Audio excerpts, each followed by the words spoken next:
ఇక వరంగల్ జిల్లాలో మాజీ మావోయిస్ట్ సామాజిక కార్యకర్త గాదే ఇన్నయ్య ఇంట్లో సోదాలు చేస్తోంది ఎన్ఐఏ. మావోయిస్ట్ నేతలతో సంబంధాల నేపథ్యంలో ఎన్ఐఏ దర్యాప్తును చేస్తోంది. ఇన్నయ్యను అరెస్ట్ చేసేందుకు సిద్ధమైనట్లుగా సమాచారం.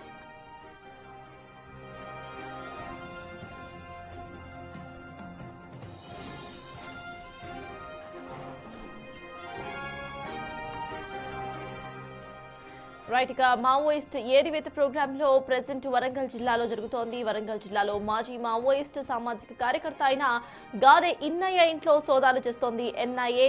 మావోయిస్టు నేతలతో సంబంధాల నేపథ్యంలో ఎన్ఐఏ ఈ దర్యాప్తును చేస్తుంది. ఇన్నయ్యను అరెస్ట్ చేసేందుకు సిద్ధమైనట్లుగా సమాచారం.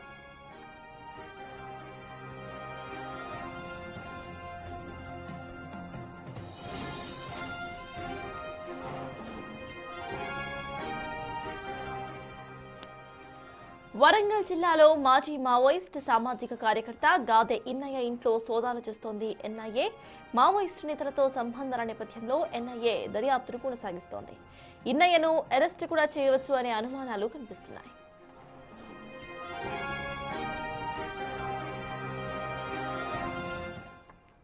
ఇప్పటికే ఇదే అంశంపై పూర్తి డీటెయిల్స్ మా ప్రతినిధి వేణు అందిస్తారు. వేణు, చెప్పండి, గాదే ఇన్నయ్యను అరెస్ట్ చేసే అవకాశాలు కనిపిస్తున్నట్టుగా తెలుస్తోంది. ప్రెసెంట్ అసలు ఎన్ఐఏ ఎటువంటి సోదాలు చేస్తోంది, అక్కడ అప్డేట్స్ ఏంటి? ప్రస్తుతం ఇన్నయ్యను అదుపులోకి తీసుకున్నారు. అరెస్ట్ చేస్తున్నట్లు కుటుంబ సభ్యులకు సిగ్నేచర్ కూడా తీసుకొని ప్రస్తుతం ఎన్ఐఏ అధికారులు నాంపల్లి కోర్టుకైతే తరలిస్తున్నారు. ప్రస్తుతానికి గన్పూర్ క్రాస్ అయ్యారు. మరో 2 గంటల్లో ఎన్ఐఏ అధికారులు జడ్జి ముందు ప్రవేశపెట్టే అవకాశం అయితే కనిపిస్తోంది. అయితే సెప్టెంబర్ లో కట్టా రామచందర్ రెడ్డి అలియాస్ వికల్పు నారాయణపూర్ లో తాను ఎన్కౌంటర్ లో మరణించిన తర్వాత స్వగ్రామం కరీంనగర్ కు తన డెడ్ బాడీ తీసుకొచ్చారు. ఆ క్రమంలో తన ఫ్యూనరల్ కు అటెండ్ అయినటువంటి ఇన్నారెడ్డి అక్కడ మావోయిస్టు సానుభూతి పరులు, అదేవిధంగా మావోయిస్టు బంధుమిత్రుల సంఘం అనేటువంటి ఆర్గనైజేషన్ సంబంధించి 100 మందికి పైగా అక్కడ గ్యాదర్ అయ్యారు. ఫ్యూనరల్ దగ్గరనే గాదే ఇన్నారెడ్డి మాట్లాడుతూ మావోయిస్టు సిద్ధాంతాల్ని మనం ముందుకు తీసుకెళ్లాలంటూ కొంత అగ్రెసివ్ గా స్పీచ్ ఇచ్చారు. ఆ స్పీచ్ బేస్ చేసుకొని సెంట్రల్ ఇన్వెస్టిగేషన్ టీమ్స్ గాదే ఇన్నారెడ్డిపై పిటిషన్ ఇవ్వడంతో ఎన్ఐఏ హైదరాబాద్ లో కేసు నమోదైంది. కేసు దర్యాప్తులో భాగంగా ఈ రోజు జఫర్గఢ్ లోని మా ఇల్లు ఆశ్రమానికి వచ్చారు. అక్కడ ఇన్నారెడ్డికి సంబంధించిన సెల్ ఫోన్లన్నీ కూడా చెక్ చేసుకున్నారు. తన డైరీ, అదేవిధంగా తాను గత కొద్ది రోజుల్లో ఎవరెవరితో కమ్యూనికేట్ చేశాడనేటువంటి విషయాలన్నీ కూడా వాళ్ళు నోట్ చేసుకున్న తర్వాత అరెస్టు సంబంధించినటువంటి ప్రొసీజర్ కంప్లీట్ చేశారు. ప్రస్తుతము ఎన్ఐఏ పోలీసుల అదుపులోనే ఎన్ఐఏ ఉన్నాడు. ప్రస్తుతానికి తనను హైదరాబాద్ తరలిస్తున్నారు. మొత్తానికి ఎన్ఐఏ గత కొద్ది రోజుల నుంచి కూడా మావోయిస్టు లీడర్లు ఎక్కడ చనిపోయినా కూడా వాళ్ళ ఇళ్లలోకి వెళ్ళడం, వాళ్ళ కుటుంబ సభ్యులను ఓదార్చే పనులు చేస్తున్నారు. దాంతో పాటుగా కేంద్ర ప్రభుత్వము మొండి వైఖరితో మావోయిస్టులను చంపేస్తుందంటూ కూడా కీలక వ్యాఖ్యలు చేస్తున్నారు. దాంతో పాటు అటు సోషల్ మీడియాలో కానీ, అదేవిధంగా వివిధ న్యూస్ ఛానళ్లు, పేపర్లకు కూడా ఆయన ఇంటర్వ్యూలు ఇస్తూ మావోయిస్టు భావజాలకు సంబంధించి కొంత సపోర్టివ్ వ్యాఖ్యలు చేయడంతో ఎన్ఐఏ తనపై కేసు నమోదు చేసి ప్రస్తుతం అయితే అరెస్ట్ అయితే చేసింది. ప్రస్తుతం అయితే కుటుంబ సభ్యులు కూడా కొంత ఆందోళన చెందుతున్నటువంటి పరిస్థితి. ఇక దీనిపై ఎన్ఐఏ కూడా అరెస్టుకు సంబంధించి మరికొద్దిసేపట్లో ప్రకటన కూడా రిలీజ్ చేసే అవకాశం ఉంది. సర్తాజ్, అయితే వేణు, దీనికి సంబంధించి మిగతా ఎవరైతే మావోయిస్టులు ఉన్నారో వాళ్ళకి సంబంధించి ఎలా రియాక్ట్ అవుతున్నారు, మాజీ మావోయిస్టులు వాళ్ళు ఏమంటున్నారు, దానికి సంబంధించిన అప్డేట్స్ ఏంటి వేణు? అంటే ప్రస్తుతము ఉదయమే ఎన్ఐఏ అధికారులు జఫర్గఢ్ లోని ఇన్నారెడ్డి ఆశ్రమం తన స్వగ్రామం ఇంటికి చేరుకున్న తర్వాత అసలు సోదాలు చేసి తనకు సంబంధించి కొద్ది రోజుల నుంచి అటు మావోయిస్టు అనుకూలంగా తను వ్యాఖ్యలు చేస్తున్నా కాబట్టి కొంత బెదిరింపు పర్వం చేసి వెళ్ళిపోతారని భావించారు. కానీ అరెస్ట్ చేస్తారని కూడా ఎవరు ఊహించలేదు. కానీ తనపై కేసు కూడా నమోదైంది. కేసులో యుఏపిఏ చట్టం కింద కేసులు నమోదు చేశారు. Section 13, section 39. సో ఇవన్నీ 7 సంవత్సరాల శిక్ష ఉన్నటువంటి సెక్షన్ 13 ఉంది, 10 years శిక్ష ఉన్నటువంటి 39 సెక్షన్ ఉంది. అదేవిధంగా 152 BNS కూడా ఉంది. సో ఇది లైఫ్ ఇంప్రిజన్మెంట్ కావచ్చు, 10 years శిక్ష కావచ్చు. సో ఇవన్నీ కూడా నాన్ వేలబుల్ సెక్షన్లే ఉన్నాయి కాబట్టి తనను అరెస్ట్ చేస్తారనే విషయం చివరి నిమిషంలో తెలిసింది. అయితే ఇన్నారెడ్డి ఇంటికి ఎన్ఐఏ అధికారులు వచ్చారు. పూర్తిగా వాళ్ళ ఆధీనంలోకి ఆశ్రమాన్ని తీసుకొని అక్కడికి ఎవరిని వెళ్లకుండా పూర్తిగా నిర్వహించారు. స్థానిక పోలీసుల సహకారంతో ఆ ఏరియా కూడా ఎవరిని వెళ్లకుండా పూర్తిగా కంట్రోల్ చేసి తమ అదుపులోని దాదాపు 1.5 గంటల సేపు ఆశ్రమాన్ని ఉంచుకున్నారు. దీంతో మామూలుగా సోదాలు చేసి వెళ్తారు, గతంలో ఇలాంటివి జరిగాయని భావించారు. కానీ ఈ విధంగా ఎన్ఐఏ కేసు నమోదు చేసి యుఏపిఏ చట్టం సెక్షన్ల కింద కేసు నమోదు చేసిన విషయం చివరి సమయంలో తెలిసింది. ఇక వీళ్ళంతా తనకు సపోర్ట్ చేసేటువంటి వాళ్ళు మాజీ మావోయిస్టులు సానుభూతి పరులంతా కూడా అక్కడికి చేరుకోబోతున్న తరుణంలోనే పరిస్థితిని గమనించినటువంటి ఎన్ఐఏ అధికారులు ప్రస్తుతం తనని అరెస్ట్ చేసి ఆ హైదరాబాద్ లోని ఎన్ఐఏ ఆఫీస్ కు తీసుకెళ్లి అక్కడ విచారణ చేసిన తర్వాత నాంపల్లికి సంబంధించినట్టు ఒక ప్రత్యేక జడ్జి ముందు ప్రవేశపెట్టేందుకు సిద్ధమైనట్లు తెలుస్తుంది. ఇప్పుడిప్పుడే ఎన్ఐఏకి సంబంధించినటువంటి అనుచరగణం గాని మాజీ మావోయిస్ట్ సానుభూతి పరులు గాని ఇన్నారెడ్డి ఆశ్రమం చేరుకోవడానికి వాళ్ళు ఏ విధంగా స్పందిస్తారు, దీనిపై నిరసనల పర్వం చేపడతారా, లేకుంటే యుఏపీఏ చట్టం చాలా తీవ్రమైన చట్టం కాబట్టి ఏ విధంగా ముందుకెళ్తారు, లీగల్ గా ముందుకెళ్తారని కూడా చూడాలి ఈ సత్తా. వేణు గాదే నేను ఇటు హైదరాబాద్ కు తరలించే ఆలోచనలో కూడా ఉన్నట్టుగా అర్థమవుతోంది ఎన్ఐఏ అధికారులు. దానికి సంబంధించిన అప్డేట్స్ ఏంటి అండ్ వీటికి సంబంధించి ఇటు మాజీ మావోయిస్టులు కానీ లేకపోతే అప్పట్లో ఇటు మావోయిస్టులను ఎన్కౌంటర్ చేసిన అనంతరం కూడా మావోయిస్టులకు సంబంధించి లేఖలు రిలీజ్ అయ్యాయి. సో వాళ్ళు కానీ ఏమైనా రియాక్ట్ అయ్యే అవకాశం ఉందనుకోవాలా? తప్పకుండా, ఎందుకంటే ప్రస్తుతము ఎన్ఐఏ కూడా గత కొద్ది రోజుల నుంచి ఇటు కేంద్రంలో కమిటీలో ఉన్నటువంటి కొంత కీలక నేతలు ఉన్నారు. దాదాపు 47 మంది పైగా తెలంగాణ నుంచి ఇంకా సెంట్రల్ కమిటీతో పాటు రాష్ట్ర కమిటీలు డివిజన్ కమిటీలో పనిచేస్తున్నటువంటి మావోయిస్టులు ఇంకా వాళ్ళంతా అజ్ఞాతంలో ఉన్నారు. సో వాళ్ళందరినీ లొంగిపోయేటువంటి ప్రయత్నం చేయడంలో తెలంగాణ ప్రభుత్వ పోలీసులు ఉన్నారు. మరోవైపు గత 2 రోజుల క్రితమే డీజీపీ చేసిన వ్యాఖ్యలు కూడా మనం చూసాం. సో దీన్ని బట్టి చూస్తే మావోయిస్టులకు సంబంధించినటువంటి సహకరించే వాళ్ళు కానీ కుటుంబ సభ్యులు కానీ పరోక్షంగా వాళ్ళు వార్నింగ్ ఇచ్చారు. ఈ సందర్భంలోనే మాజీ మావోయిస్టుగా ఉన్నటువంటి ఇన్నారెడ్డి సామాజిక కార్యకర్తగా ఉన్నారు. భారత్ బచావో ఒక సంస్థను స్థాపించి మావోయిస్టు సానుభూతి పరులకు తాను సాయం చేస్తున్నారు. సో అంటే కీలకంగా ఇట్లాంటి వ్యక్తుల వల్ల లొంగిపోదాం అనుకున్నటువంటి వ్యక్తులు కూడా అజ్ఞాతంలోనే ఉండిపోతారు, బయటికి రారు అనేటువంటి ఆలోచన కేంద్ర ప్రభుత్వం వద్ద ఉంది. దీంతోనే గత 2 నెలల నుంచి వరుసగా జరుగుతున్న ఎన్కౌంటర్లు కానీ మావోయిస్టులు లొంగిపోయినటువంటి పక్షంలో వాళ్ళపై కొంత వ్యతిరేకంగా వ్యాఖ్యలు చేయడం కానీ ఇదంతా తీవ్రంగా పరిగణించి దీన్ని సెంట్రల్ ఇంటెలిజెన్స్ మొదటగా తనపై ఫిర్యాదు చేసింది. ఆ ఫిర్యాదుతోనే ఆ కేసు నమోదైంది. కేసు నమోదుతోనే దానికి డిప్యూటీ సూపరింటెండెంట్ ఆఫ్ పోలీసు ఎన్ఐఏకి సంబంధించి హైదరాబాద్ అధికారి రావడం, తను కూడా ఈ రోజు 11 గంటలకు గాదే ఎన్ఐని అరెస్ట్ చేశాము, మా ఇల్లు ప్రజాదరణ ఆశ్రమంలో హౌస్ నెంబర్ 3-71 అంటూ కూడా వాళ్ళు అరెస్ట్ కు సంబంధించినటువంటి గ్రౌండ్ మెమోరాండం కూడా వాళ్ళ కుటుంబ సభ్యులకు అందించారు. ఇక నిషేధిత ఉగ్రవాద సంస్థ సిపిఐకి ప్రోత్సహించడము, అదేవిధంగా సిపిఐ మావోయిస్ట్ కార్యకలాపాలను ప్రజల్లోకి తీసుకెళ్లేటువంటి ఉద్దేశంతో సో ఈ రెండుకి సంబంధించినటువంటి ఆయన వ్యాఖ్యలు క్లియర్ కట్ గా తనకు సంబంధించిన వీడియో ఫుటేజ్ కూడా ఉంది. సో ఇదంతా బేస్ చేసుకునే తన అరెస్ట్ చేస్తే కొంత అజ్ఞాతంలో ఉన్నటువంటి మరికొంతమంది బయటకు వచ్చే అవకాశం ఉందని భావించినటువంటి ప్రభుత్వం ఈ చర్యలు తీసుకొని తెలుస్తోంది. ఇక ప్రస్తుతం కాకి రాహుల్ తేజ తను deputy superintendent of police NIA Hyderabad విభాగానికి చెందిన వ్యక్తి, అక్కడ స్థానికంగా ఉన్నటువంటి మా 2 అధికారులు, తహసీల్దార్ జనగాం తహసీల్దారు, అదేవిధంగా జగ్గం కృష్ణ తహసీల్దార్ ఆఫీస్ సంబంధించినటువంటి అధికారి. సో ఇద్దరు సమక్షంలో తన అరెస్ట్ కు సంబంధించిన మెమోరాండం సబ్మిట్ చేశారు. వాళ్ళ కుటుంబ సభ్యుల సంతకాలు తీసుకొని ప్రస్తుతము అరెస్ట్ చేసి అయితే తీసుకెళ్తున్నారు. అయితే ఎన్ఐఏతో పాటుగా మరికొంతమంది కూడా తనతో పాటు ఈ సెంట్రల్ కమిటీ మెంబర్లు కానీ ఇతర లొంగిపోయిన మావోయిస్టులకు సంబంధించి కానీ వాళ్ళని ఈ మధ్య కమ్యూనికేట్ చేస్తూ వీళ్ళందరితో కూడా భారత్ బచావో సంస్థలో పనిచేసే విధంగా ప్రోత్సహిస్తున్నట్టు తెలుస్తుంది. సో మరికొందరి పైన కూడా ఇదే విధంగా సర్వేలెన్స్ పెట్టినట్టుగా తెలుస్తుంది. అందుకే గాదే నేను దాదాపు అర్ధగంట సేపు విచారిస్తున్న సమయంలో కూడా ఈ దాదాపు ఈ 2 నెలల నుంచి ఎవరెవరిని కలిసారు, ఎక్కడెక్కడికి వెళ్లారు, అసలు ఏం చర్చించుకుంటున్నారు, భారత్ బచావో సంస్థకు సంబంధించి ఏ విధమైన కార్యకలాపాలు చేయబోతున్నారని కూడా అన్ని దాదాపు అర్ధగంట సేపు ఆయన మీద ప్రశ్నల వర్షం కురిపించారు. దీంతో పాటు చూస్తే తనకు సంబంధించి తనతో పాటు వచ్చిన వ్యక్తులను కూడా అరెస్ట్ చేసే అవకాశం ఉందని అయితే తెలుస్తుంది. ఏదేమైనా కూడా గాదే అరెస్ట్ మాత్రం పూర్తిగా మావోయిస్ట్ సానుభూతి పరు లోపల సంచలనం అయితే రేపుతున్నటువంటి పరిస్థితి. Sartaj, thank you Venu. మొత్తానికి వరంగల్ జిల్లాలో మాజీ మావోయిస్ట్ సామాజిక కార్యకర్త గాదే ఇన్నయ్యను అరెస్ట్ చేసినట్టుగా అర్థమవుతుంది. అండ్ హైదరాబాద్ కు తీసుకొస్తున్నారు ఎన్ఐఏ అధికారులు. దీనికి సంబంధించిన పూర్తి డీటెయిల్స్ మా అసోసియేట్ ఇన్పుట్ ఎడిటర్ నగేష్ మరింత సమాచారాన్ని అందించడానికి ఫోన్ లైన్ లో సిద్ధంగా ఉన్నారు. సుయస్ నగేష్, చెప్పండి, ఇటు ఎన్ఐఏ అధికారులు గాదే ఇన్నయ్యను అరెస్ట్ చేసినట్టుగా తెలుస్తోంది అండ్ ఇంట్లో సోదాలు సైతం నిర్వహించినట్టు తెలుస్తోంది. అసలు అక్కడ అప్డేట్స్ ఏంటి నగేష్? అంటే అన్లాఫుల్ యాక్టివిటీస్ ప్రివెన్షన్ యాక్ట్ 1967 కింద ప్రస్తుతం ఎన్ఐఏ అరెస్ట్ చేసింది గాదే ఎన్ఐను. భారత్ బచావో ప్రెసిడెంట్ గా గాదే ఉన్నాడు, మాజీ మావోయిస్ట్ గా. అలాగే ప్రస్తుతం జాఫర్ గఢ్ లో కూడా మా ఇల్లు ఆర్ఫాన్ హోమ్ పేరిట కూడా నిర్వహిస్తున్నాడు.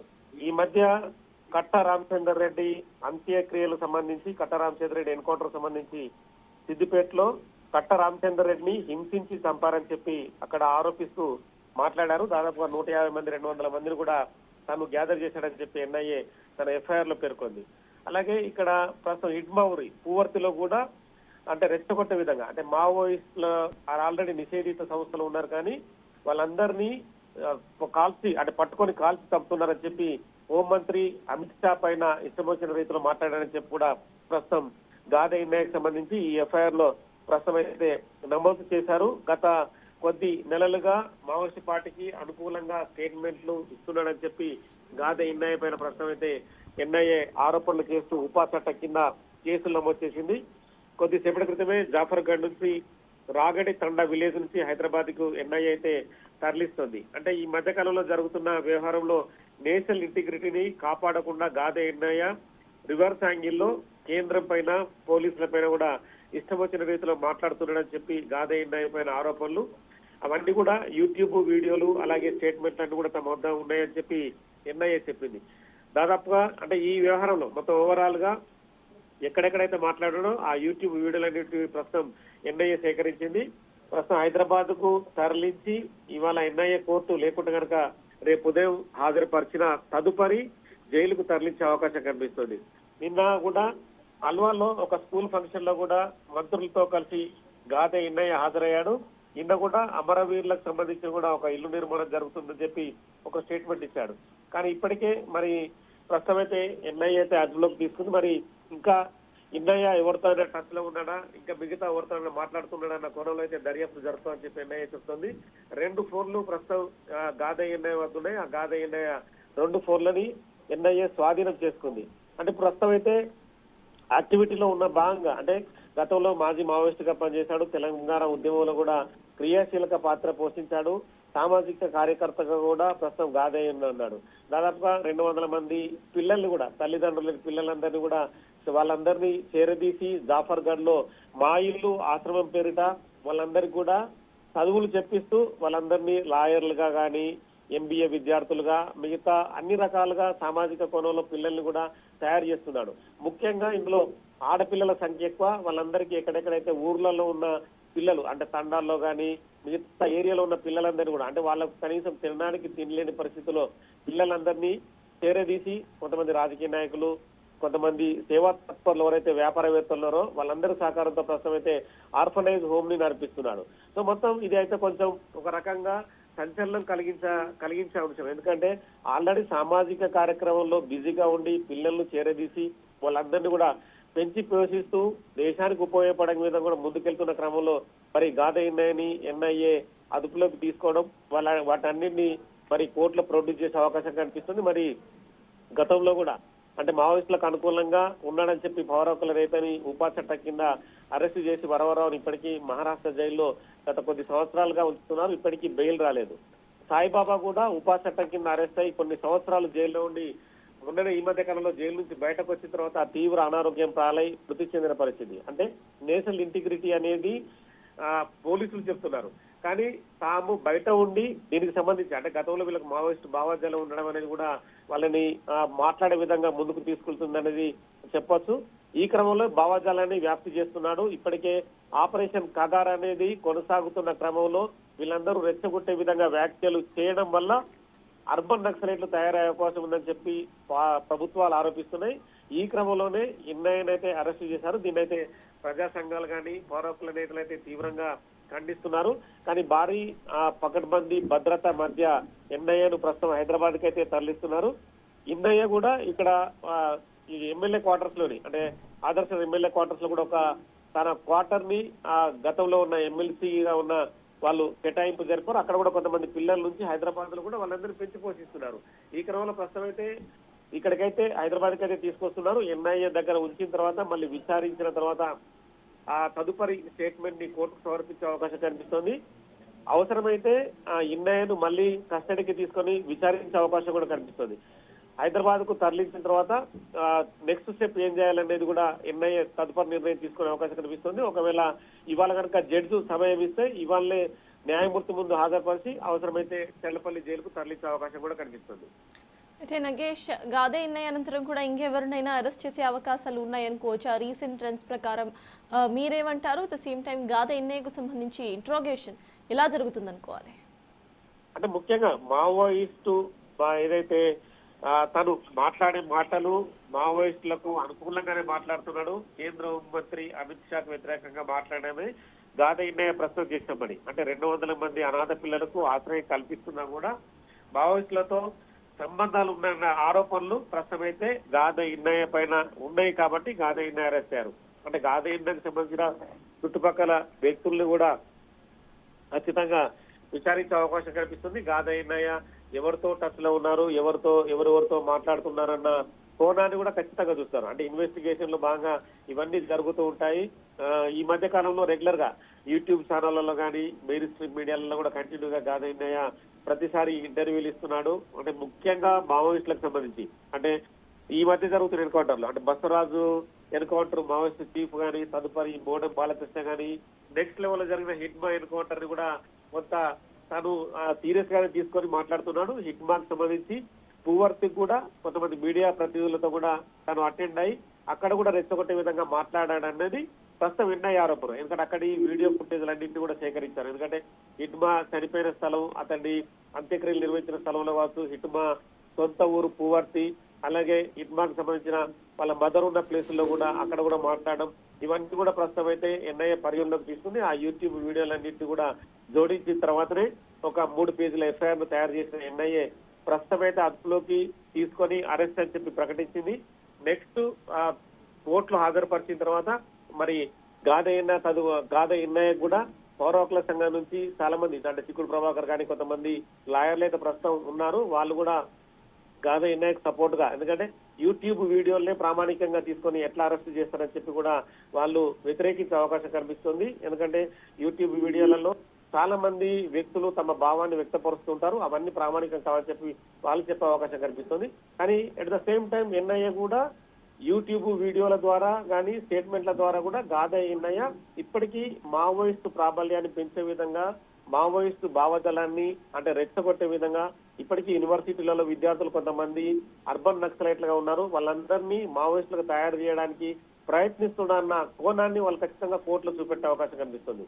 సో మొత్తం ఓవరాల్ గా అంటే పౌర హక్కుల సంఘం నేతలు కానీ, ఇట్లా సామాజిక కార్యకర్తలు కానీ, ప్రజా సంఘాలు కానీ, ఈ లక్ష్మణ్ కానీ, ప్రొఫెసర్ గడ్డం లక్ష్మణ్ కానీ చాలా మంది మావోయిస్టులకు అనుకూలంగానే మాట్లాడుతున్నారు.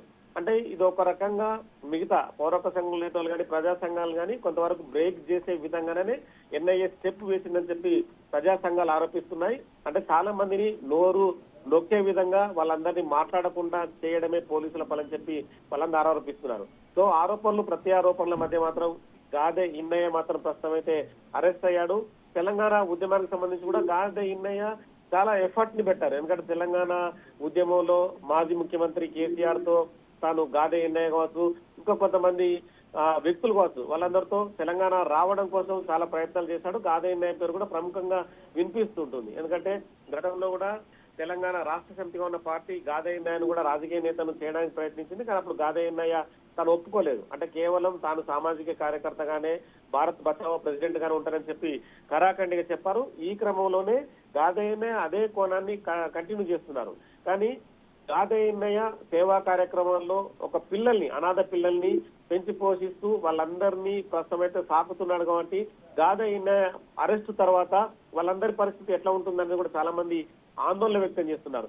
ఇప్పటికే ఒక 10-15 మంది పిల్లలకు పెళ్లిళ్ళు చేశాడు. వాళ్ళందరూ కూడా లాయర్లుగా కానీ, కొంతమంది ఎంబీబీఎస్ చదువుకోవడం కానీ, కొంతమంది ఇంకా మిగతా ఏదైతే రకరకాల విభాగాల్లో నర్సులుగా కానీ కొంతమంది చాలా మంది ఉద్యోగాలు చేస్తున్నారు. ఆ పిల్లలంతా కూడా ప్రస్తుతం అయితే జాఫర్ గాడు మా ఇల్లు ఆశ్రమం నుంచి తీసుకొచ్చే క్రమంలో చాలా మంది ఏడుస్తున్నారు, వాళ్ళ భార్య కానీ మిగతా పిల్లలు కానీ. ఎందుకంటే గాదే ఇన్నయ్య ముందుండి అంటే రకరకాల మంది వ్యక్తులతో ఆ పిల్లలను పెంచి పోషించడానికి అనేక ప్రయత్నాలు చేస్తూ డబ్బు సమకూర్చడం కావచ్చు, బియ్యం తెప్పించడము, కాయగూరలు తెప్పించడం. ఎందుకంటే పిల్లలు 200 మందిని సాకడం అంటే ఆషామాషి వ్యవహారం కాదు. వాళ్ళందరైతే ప్రస్తుతం అయితే వాళ్ళు ఏడుస్తున్నారు. గాదే ఇన్నయ్యను ఖచ్చితంగా బయటకు తీసుకురావాలని చెప్పి వాళ్ళంతా డిమాండ్ చేస్తున్నారు. తమ బతుకులు రోడ్డున పడతాయని చెప్పి పిల్లలైతే ఆందోళన వ్యక్తం చేస్తున్నారు. సో మరి సామాజిక కోణంలో కూడా ప్రస్తుతం కోర్టులో వాదనలు వినిపించే అవకాశం కనిపిస్తుంది. మరి కోర్టు నిర్ణయం మేరకు గాదే ఇన్నయ్య అరెస్ట్ అయ్యి జైలుకి వెళ్తాడా, లేదంటే మళ్ళీ బెయిల్ పై విడుదలై బయట ఉంటాడా అనేది కూడా రేపు తెలిసే అవకాశం ఉంది. Thank you Nagesh. మొత్తానికి ఇటు గాదే ఇన్నయ్య అయితే అరెస్ట్ చేశారు ఎన్ఐఏ అధికారులు. ఆయన హైదరాబాద్కు తరలిస్తున్నారు. దీనికి సంబంధించిన మోర్ ఇన్ఫర్మేషన్ మా ఇన్పుట్ ఎడిటర్ పవన్ అందించడానికి సిద్ధంగా ఉన్నారు. సిఎస్ పవన్, చెప్పండి. ఇటు గాదే ఇన్నయ్య ఇంట్లో సోదాలు చేసిన అనంతరం కూడా ఎన్ఐఏ అధికారులు ఇన్నయ్యను అరెస్ట్ చేసినట్టుగా తెలుస్తోంది. ఆయన చేసిన కొన్ని కమెంట్స్ మావోయిస్టులకు సానుకూలంగా, గవర్నమెంట్కు ఇటు అపోజిట్ గా ఉన్నట్టుగా అర్థమవుతోంది. అసలు ఆయన ఏ కమెంట్స్ చేశారు, ఈ అరెస్ట్ ఎలా చూడాలంటారు? అప్డేట్స్ ఏంటి? ఇప్పటికే మావోయిస్టుల ఏరివేతలో అటు కేంద్ర ప్రభుత్వం చాలా సీరియస్గా వ్యవహరిస్తుంది. ఆపరేషన్ కగార్ను కొనసాగిస్తుంది. ఎక్కడికక్కడ మావోయిస్టు అగ్రనేతలందరినీ కూడా ఎన్కౌంటర్లలో మృత్యువాత పడ్డారు. మిగతా మావోయిస్టులందరూ కూడా లొంగుబాటు పట్టారు. ఎట్టి పరిస్థితులు కూడా మావోయిస్టు రహిత దేశంగా మారుస్తామంటూ ఇప్పటికే కేంద్ర ప్రభుత్వం ప్రకటించింది. అయితే ఇటీవల వరుస ఎన్కౌంటర్లలో మావోయిస్టు పార్టీ అగ్రనేతలను కోల్పోయింది. అటు మాధవి హిడ్మా మావోయిస్టు పార్టీ అగ్రనేత, ఆయన ఆంధ్రప్రదేశ్లో జరిగిన ఒక ఎన్కౌంటర్లో మృతి చెందారు. ఇక కట్టా రామచంద్రారెడ్డి అలియాస్ వికల్ప్ కూడా ఆయన ఇటీవల జరిగిన ఎన్కౌంటర్లో ఆయన కూడా మృతి చెందారు. ఆయన హిడ్మా మృతి తర్వాత అటు గాదే ఇన్నయ్య అటు హిడ్మా స్వగ్రామం పువర్తికి వెళ్ళారు. అక్కడ జరుగుతున్న విషయాలన్నిటిపైన కూడా ఆయన కొంత స్పందించిన పరిస్థితి కనపడుతుంది. ఇవంతా కూడా ప్రభుత్వం కక్షపూరితంగా వ్యవహరిస్తుంది. మావోయిస్టు పార్టీ ఇప్పటికే చర్చలకు పిలుపునిచ్చారు. వాళ్ళు సీజ్ ఫైర్ ప్రకటించారు. అయినా కూడా ప్రభుత్వం ఏకపక్షంగా వారిపైకి వెళ్తూ ఉంది, దండెత్తి యుద్ధం చేస్తుందంటూ ఆయన కొన్ని వ్యాఖ్యలు అక్కడ చేశారు. తర్వాత కట్టా రామచంద్రారెడ్డి అమరుడైన తర్వాత ఆయన సమావేశంలో ఆయనకు సంబంధించిన సంస్మరణ సమావేశం అటు సిద్దిపేట జిల్లాలో జరిగింది. ఈ సందర్భంగా ఆయన మాట్లాడుతూ కొన్ని వ్యాఖ్యలు భారత్ బచావో అనే సంస్థను గాదే ఇన్నయ్య నిర్వహిస్తున్నారు.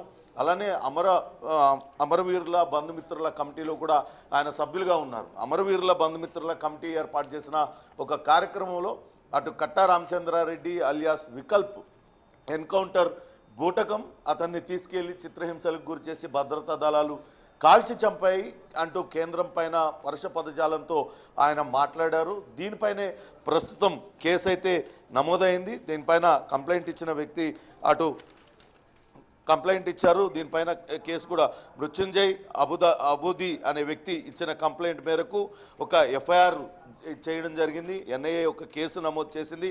ఆర్సీ నెంబర్ 4/2025గా ఈ కేసు నమోదు చేసింది. ఇందులో బిఎన్ఎస్ సెక్షన్ 152 పెట్టడంతో పాటు unlawful activities, prevention of unlawful activities కింద గాదే ఎన్ఐఏను ఈరోజు ఉదయం 11 గంటలకు అరెస్టు చేస్తున్నట్లుగా ప్రకటించారు. అటు కాకి Rahul Teja deputy superintendent of police NIA national investigation authority వాళ్ళు అరెస్ట్ చేశారు. ప్రస్తుతం గాదే ఎన్ఐఏను ఆయన స్వగ్రామం జాఫర్గఢ్ మండలంలోని ఆయన గ్రామం నుంచి అక్కడ అదుపులోకి తీసుకున్నారు. అక్కడ నుంచి నేరుగా హైదరాబాద్లో ఉన్న ఎన్ఐఏ కార్యాలయానికి తరలిస్తున్నారు. ప్రధానంగా మావోయిస్టు భావజాల వ్యాప్తికి ప్రయత్నిస్తున్నాడు. అదే సమయంలో కేంద్ర ప్రభుత్వానికి వ్యతిరేకంగా మాట్లాడుతున్నారు. అశాంతిని, అస్థిరతను సృష్టించేందుకు ప్రయత్నించారన్న ఆరోపణలపైనే గాదే ఎన్న పైన కేసు నమోదు చేశారు. ఈ మేరకు ఆయనను అరెస్ట్ చేసి ఆయనకు అరెస్ట్ నోటు కూడా ఇచ్చారు. అరెస్టుకు సంబంధించి అటు జనగాం మండలానికి సంబంధించి గ్రామ పంచాయతీ కార్యాలయంలో ఉన్న ఇద్దరును అక్కడ సాక్షులుగా వాళ్ళతోని సంతకాలు తీసుకొని గాదే ఎన్నయ్యను అయితే అరెస్ట్ చేశారు. మొత్తంగా అటు కేంద్ర ప్రభుత్వం మాత్రం మళ్ళా రీసెంట్గా కూడా ప్రకటించారు. తెలంగాణ రాష్ట్ర ప్రభుత్వం కూడా ఇటీవల మావోయిస్టులు లొంగుబాటు సందర్భంగా చాలా కీలకమైన వ్యాఖ్యలు చేసింది. ఇంకా కూడా ఉన్న మావోయిస్టులు అటు తెలంగాణ రాష్ట్రానికి చెందిన వాళ్ళు ఇంకా కూడా కేంద్ర కమిటీ సభ్యులుగా వివిధ హోదాలలో ప్రస్తుతం ఉన్న మావోయిస్టు పార్టీలో ఉన్నారు. వాళ్ళందరినీ కూడా లొంగుబాటుకు ప్రోత్సహిస్తుంది ఇక్కడ ప్రభుత్వం. మీరు కనుక లొంగిపోతే మీ పైన ఉన్న కేసులు ఎత్తేయడంతో పాటు మీకు ఆర్థికంగా కూడా ప్రోత్సాహకాలు ఇస్తామంటూ కూడా చెప్తున్న పరిస్థితి అయితే ఉంది. కానీ ఇంకా కూడా కొంతమంది మావోయిస్టులు కూడా కొంత ద్వంద్వ వైఖరి కనపడుతుంది. కొంతమంది ఇప్పటికే అటు ఏదైతే లేఖ ఇటీవల రాశారో ఆ లేఖలో ఉన్న అంశాలపైనే వైరుధ్యాలు వస్తూ ఉన్నాయి. రెండు భావజాలాలు వ్యక్తం అవుతున్నాయి. ఆయుధాన్ని వదిలేసి అటు ప్రభుత్వానికి లొంగిపోవడం అంటే అది సరైనది కాదంటూ కొంతమంది వ్యతిరేకిస్తూ ఉన్నారు. కానీ ఇంత పెద్ద ఎత్తున ప్రాణ నష్టం జరుగుతుంది. ఇంకా ఎక్కడ కూడా మావోయిస్టు పార్టీ ఉనికి అనేది కష్టమవుతున్న తరుణంలో లొంగిపోయి ప్రజాక్షేత్రంలో ఉద్యమం నిర్మించడమే బెటర్ అంటూ కొంతమంది మావోయిస్టు నేతలు భావిస్తున్నారు. ఈ నేపథ్యంలోనే చాలామంది మావోయిస్టు నేతలు అటు ఛత్తీస్గఢ్లో, ఇక్కడ ఆంధ్రప్రదేశ్లో, తెలంగాణ రాష్ట్రంలో లొంగుబాటు ప్రయత్నిస్తున్నారు. మిగతా మావోయిస్టులను కూడా వీలైనంత త్వరగా ఏరివేస్తామంటూ అటు కేంద్ర ప్రభుత్వం ప్రకటిస్తుంది. ఈ నేపథ్యంలోనే ఎవరైనా సరే అర్బన్ నక్సలైట్లుగా వాళ్ళు చెప్తున్నారు. ఉన్నారు. కానీ సామాజికవేత్తలం, సామాజిక కార్యకర్తలం అంటూ ఇటు ప్రజా సంఘాలు వాళ్ళు చెప్తూ ఉన్నారు. కానీ ఎవరైనా సరే ఇటువంటి మావోయిస్టు భావజాల వ్యాప్తికి ప్రయత్నిస్తే ఖచ్చితంగా కఠిన చర్యలు తప్పవు అనే సంకేతాన్ని ఇప్పుడు గాదే ఎన్నయ్య అరెస్టుతో అటు కేంద్ర ప్రభుత్వం ఇచ్చిందనే భావించాల్సి ఉంటుంది. వాస్తవానికి గాదే ఎన్నయ్య గతంలో ఆయన మావోయిస్టు పార్టీలో సీనియర్ సభ్యుడిగా ఉన్నారు. మావోయిస్ట్ పార్టీలో అనేక యాక్షన్ టీంకి ఆయన నేతృత్వం వహించారు. మావోయిస్ట్ పార్టీలో ఉండగానే ఆయన నక్సలైట్ ఉద్యమంలో కీలకంగా ఉండగానే ఒక ప్రమాదంలో ఆయన తన చేతిని కూడా కోల్పోయిన పరిస్థితి, కుడి చేతిని ఆయన కోల్పోయారు మణికట్టు వరకు. ఆ తర్వాత మావోయిస్ట్ పార్టీ నుంచి బయటకు వచ్చిన తర్వాత బీఆర్ఎస్ పార్టీ వ్యవస్థాపక సభ్యుల్లో గాదే ఎన్నయ్య కూడా ఒకరు. ఆయన ఆ సమయంలో ఉన్నారు. మావోయిస్ట్ అటు బీఆర్ఎస్ పార్టీలోనే ఉంటూ ఆయన కొంత గెరిల్లా పోరాటం వైపు మొగ్గు చూపారు. ఆ సమయంలో ఉద్యమం పీక్ స్థాయిలో నడుస్తున్న సమయంలో అనేక ప్రైవేట్ కళాశాల బస్సులలో బాంబులు పెట్టడం ద్వారా ఉద్యమాన్ని మరింత ఉధృతం చేసే దిశగా ఆయన ప్రయత్నించారు. దాంతో ఆయన బీఆర్ఎస్ పార్టీ నుంచి కూడా బయటకు రావాల్సి వచ్చింది. అప్పటి నుంచి కూడా ఆయన కేవలం భారత్ బచావో అనే ఒక సంస్థను, ఒక స్వచ్ఛంద సంస్థను ఏర్పాటు చేశారు. అలానే జాఫర్గఢ్లోని ఆయన స్వగ్రామంలో మన ఇల్లు పేరుతో ఒక ఆశ్రమాన్ని ఏర్పాటు చేశారు. దాదాపుగా 200-300 మంది పిల్లలను, అనాథలను ఆయన చేరదీసి అక్కడ వాళ్ళందరికీ కూడా అన్ని వసతులు సమకూరుస్తూ వాళ్ళకి విద్య ఇప్పిస్తున్న పరిస్థితి అయితే ఉంది. ప్రస్తుతం ఈ గాదే ఎన్నయ్య అరెస్టుతో మాత్రం కేంద్ర ప్రభుత్వం ఒకటే సిగ్నల్ ఇవ్వదలుచుకుంది. ఎవరైనా సరే మావోయిస్టు పార్టీకి అనుకూలంగా మాట్లాడినా, మావోయిస్టు పార్టీ భావజాలాన్ని వ్యాప్తి చేసినా, అటు ప్రభుత్వానికి వ్యతిరేకంగా ఇటువంటి వ్యాఖ్యలు చేసినా కఠిన చర్యలు తప్పవు అనే హెచ్చరికనైతే జారీ చేసింది. చూడాలి, ఇప్పటికే అటు మావోయిస్టు పార్టీ లొంగుబాట్లపైన, మావోయిస్టు పార్టీలో ఉన్న అగ్రనేతల ఎన్కౌంటర్లపైన ప్రజా సంఘాలు వివిధ రకాలుగా వ్యాఖ్యానాలు చేస్తున్నాయి. అవన్నీ కూడా ఫేక్ ఎన్కౌంటర్లు అంటున్నాయి, కావాలని కాల్చి చంపారంటున్నారు. అటు కేంద్ర ప్రభుత్వం పైన రకరకాల వ్యాఖ్యలు చేస్తూ ఉన్నారు. ఈ నేపథ్యంలో ఈ గాదే ఎన్నయ్య అరెస్టుతో వాళ్ళందరినీ కూడా సైలెంట్ చేయాలనే ఒక ప్రయత్నం కేంద్ర ప్రభుత్వం చేసిందని భావించాల్సి ఉంటుంది. చూడాలి మరి గాదే ఎన్నయ్య అరెస్టు పైన ప్రజా సంఘాలు ఏ రకంగా స్పందిస్తాయి ఏంటి అనేది చూడాలి. ఈరోజు ఆదివారం కావడంతో ఆయన నేరుగా ఎన్ఐఏ కార్యాలయానికి తీసుకొస్తారు. ఎన్ఐఏ కార్యాలయంలోనే ఆయన నుంచి రేపు న్యాయమూర్తి ఎదుట హాజరుపరిచిన తర్వాత ఆయనను తిరిగి కస్టడీకి తీసుకొని విచారించే అవకాశం అయితే కనపడుతుంది. సర్తాజ్. Thank you Pawan.